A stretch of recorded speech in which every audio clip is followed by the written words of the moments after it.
We have people that don't show up to work and nobody even knows if they work for the government. So by asking the question, tell us what you did this week, what he's doing is saying, are you actually working? And then if you don't answer, like you're sort of semi-fired or you're fired, because a lot of people are not answering because they don't even exist. They're trying to find, that's how badly various parts of our government were run by, and especially by this last group. President Donald Trump took a moment to defend Elon Musk during a press conference with French President Emmanuel Macron. And that defense came in light of an email that Musk and DOGE sent to federal workers, essentially demanding that they justify their positions and the work that they're doing in the federal government. And if they fail to do so, they will likely be terminated. Now, there's been some pushback among Trump cabinet officials in regard to what Elon Musk is doing, right, Cenk? Yes, in fact, the pushback has resulted in something that just happened that kind of resolves the issue on fired or semi-fired, as Donald Trump just said. We'll get to that in a second. So this all started over the weekend when Musk posted this on X. Consistent with President Donald Trump's instructions, all federal employees will shortly receive an email requesting to understand what they got done last week. Failure to respond will be taken as a resignation. I gotta say, this is the kind of corporate culture that makes everyone insane, usually in private sector jobs. And it's awesome that now it's being implemented in public sector jobs as well. Awesome micromanaging, but nonetheless, then an email was sent late Saturday by the Office of Personnel Management with the subject line, "What did you do last week?" In it, it reads, "Please reply to this email with approximately 5 bullets of what you accomplished last week and CC your manager," the email said. "Please do not send any classified information, links, or attachments." Now, federal workers were also told in that email to justify their jobs by midnight tonight, or risk getting fired. And so when someone responded to his post with an accusation that he's running the Twitter playbook on the government, Musk basically confirmed, yeah, that's basically what I'm doing. In fact, he argued, yeah, this works. Trump seems to agree with Elon Musk, as you heard in the video that we showed you earlier in this segment. In fact, Musk's post came hours after the president expressed that he wants Elon Musk to get even more aggressive with what he's doing. He wrote in a Truth Social post, all caps, "Elon is doing a great job, but I would like to see him get more aggressive. Remember, we have a country to save, but ultimately to make greater than ever before," and he ends it with MAGA. But not everyone agrees, and that includes top officials in several federal agencies and departments. We're talking about cabinet officials. We're talking about people who were nominated by Donald Trump, confirmed by the Senate. They're basically telling their employees, their staff in these federal agencies, don't respond to this email. I'll tell you who in just a moment. But Cenk, any thoughts so far? Yeah, so breaking news, like I said in a sec here. But when we did the poll for this story, which is in the live chat, check it out now, vote if you can. We asked who's right, Kash Patel or Elon Musk, because Kash Patel was drawing the line here. And I'm curious about it for left wing, right wing. I mean, and I did a poll on it on X, and it's about 2/3 saying Kash Patel and now Pete Hegseth, who joined him next, are right and Elon Musk is wrong. It's not scientific, but it's just an interesting way of telling where folks are going. So, well, even though Trump sent that note saying, hey, be more aggressive, then Elon took that as a green light to do this type of thing, and he seemed to be backing him with that fired or semi-fired comment. By the way, how is anyone semi-fired? Okay, well, we'll maybe find out on another day, because the Office of Personnel and Management is called OPM, and they just came out with this. This afternoon, OPM, during a Chief Human Capital Officers Council's meeting, informed agencies that employee responses to the OPM email is voluntary. OPM also clarified that non-response to the email does not equate to a resignation. So apparently Elon walked back, and we will not be able to do this. And now, look, we're in the business of credit where credit is due. I did not have Kash Patel standing up to anyone and doing the right thing on any bingo card I have ever had in my life. But here, Kash Patel did the right thing. It led to a domino effect, and now Elon Musk has walked back on this absurd idea. And I'll tell you why I think it's absurd in a second. But back to you, Anna. So several officials have basically told their staff members to avoid responding to that email. That broke prior to what Cenk just described. So for instance, for now, please pause any response, a top Pentagon official told employees this weekend, adding that the Defense Department will conduct any review in accordance with its own procedures.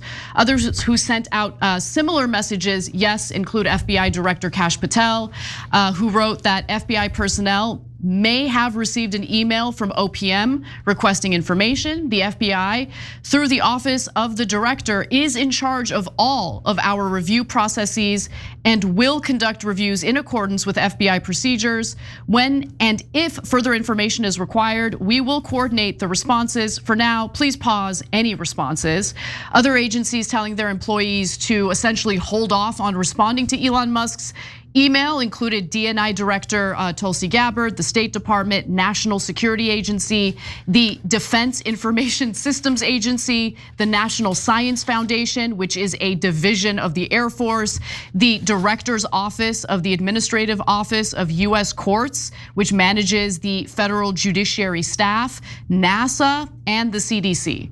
So several federal government agencies or top officials within these agencies told their staff, just hold off on responding to Elon Musk's message. Now, many agency leaders are tired of having to justify specific intricacies of agency policy and having to scramble to address unforeseen controversies raised by Musk, especially after the billionaire's so-called Department of Government Efficiency gained unprecedented access to government systems. There is an exception here, though, and that exception is RFK Jr., who is now the Secretary of Health and Human Services. He told his staff to respond to Elon Musk's email. I'm unclear on whether they will continue to do so now that a directive has been issued by the Office of Personnel Management, basically telling people this is voluntary. But the bulwark Sam Stein, prior to that breaking news story, obtained an email from HHS, again, with RFK Jr. ordering staff to essentially respond to Elon Musk's message, which is unfortunate to say the least. Now, I like the fact that there's dissent within the administration. I think that's a good thing. Up until now, Elon Musk has been able to basically act with absolutely no checks, no balances, no one to pump the brakes. And the thing that doesn't really inspire much confidence is the inaccurate statements he's posting on X day in and day out without providing receipts for it.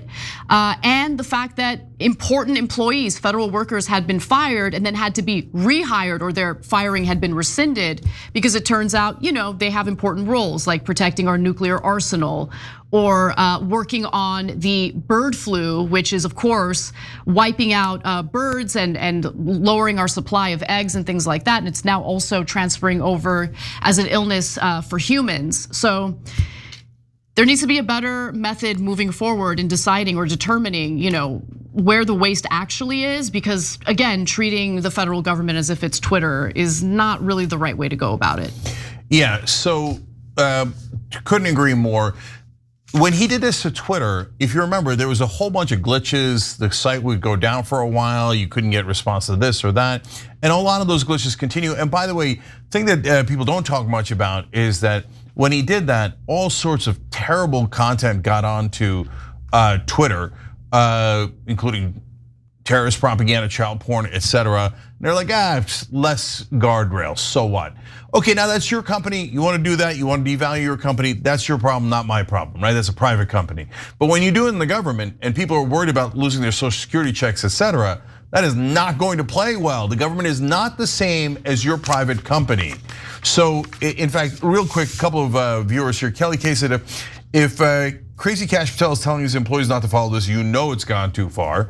And so look, by the way, become a member either through the join button below or tyt.com and be part of this show and be part of the live post too at 6 o'clock Eastern every day. Dirge wrote in, the real reason they wanted those emails is to scan them for words they don't like, such as diverse or women, so they know who to fire. By the way, there's some truth, potential truth to that, because Speaker Johnson was talking about how Elon Musk is running algorithms on the information he's getting on federal workers right now.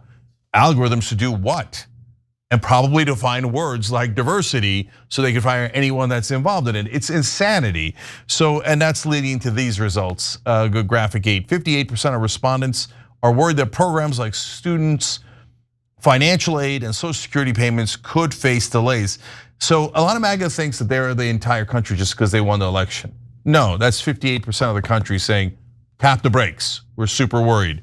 42% say that they support the advisory group, while 53% say they do not. So DOGE is underwater. This is a Reuters Ipsos poll. And finally, 62% disagreed with the notion that the president is authorized to terminate federal employees who do not align with his views or agenda. About 23% said he should be entitled to make that decision. Super quick clarification there. It's one thing to have a political appointment. It's another thing to fire somebody at the post office because you don't agree with their political views. That ain't got nothing to do with anything. So the president gets to make political appointments. He doesn't get to randomly fire people who disagree with him. And a lot of these firings are impacting individuals who voted for Donald Trump. A lot of individuals who are actually veterans. About 30% of the federal government workforce consists of veterans. And so it's easy to understand how these seemingly indiscriminate firings are leading to some souring, certainly on Elon Musk, but at this point, also in regard to Donald Trump and the performance he's putting out as president. Thanks for watching the Young Turks, really appreciate it. Another way to show support is through YouTube memberships. You'll get to interact with us more. There's live chat emojis, badges. You've got emojis of me, Anna, John, JR. So those are super fun. But you also get playback of our exclusive member-only shows and specials right after they air. So all of that, all you gotta do is click that join button right underneath the video. Thank you.